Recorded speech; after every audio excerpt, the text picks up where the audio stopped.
Lista e hapur apo lista e mbyllur? Qa dhe thënë kjo? Qa ndryshimi kanë? E shihni këtë grupin e emrave në krye të fletës votimit.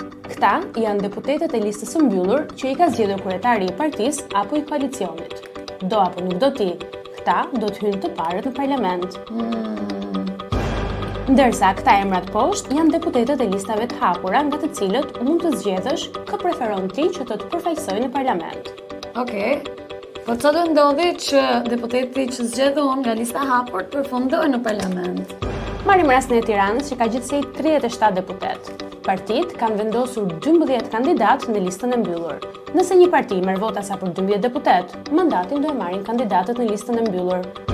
Po nëse partia merr më shumë se 12 mandata? Po, le të themi që partia X merr 20 deputet në Tiranë. 12 mandatet e para i shkojnë listës së mbyllur. 8 mandatet e tjera do të shpërndahen te kandidatët e listës hapur. Dhe si do shpërndahen?